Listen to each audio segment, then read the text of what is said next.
Guys, তো দেখো আজকে আমি অনেক দিন পরে একটা ব্লগ নিয়ে চলে এলাম, আর একটা ব্লগ নিয়ে।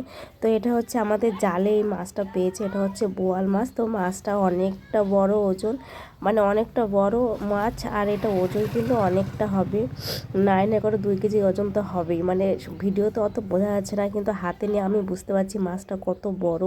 আর এই মাছটা আমি ভালো করে কুটতেই পারি না, কারণ আমি এত বড় মাছ কিন্তু আগে কখনোই কুটিনি। আর আমার শাশুড়ি মাই কুটেছিল, আর এখন দেখো কুটতে দিয়েছে, কিন্তু সেটা আমি পাচ্ছি না, কীভাবে কুটবো আমি বুঝতে পারছি না। কারণ এত বড় মাছ তো মানে কোনো দিন কুটিনি, আর পারিও না কুটতে। তাই জন্য দেখো চেষ্টা করছি মাছটা কোটার জন্য। তারপরে দেখো মানে কি বলবো, এত বড় মাছ পেয়ে অনেক দিন পরে মাছটা পেলাম, আর মাছটা পেয়ে এত খুশি হয়েছে মানে বলার মতো না। আর এই জালে কিন্তু এত বড় মাছ খুবই কম পায়।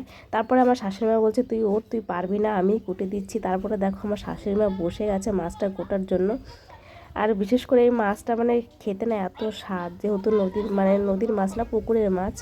আর পুকুর বলতে খালের মাছ, এটা মানে মাছটা সত্যি খেতে কিন্তু অনেক অনেক স্বাদ, আর ভালোও লাগে খেতে।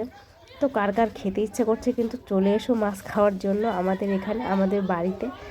আর দেখো সত্যি মানে কি বলবো, আর এতদিন পরে মাছটা কিন্তু আমি একা খাইনি, মাছটা সবাইকে দিয়ে খেয়েছি, আমাদের বাড়িতে যত লোক আছে তো সবাইকে দিয়ে তরকি রান্না করে সবাইকে দিয়ে তারপরে খেয়েছি। আর মাছটা খেতে সত্যি কিন্তু অসাধারণ হয়েছিল।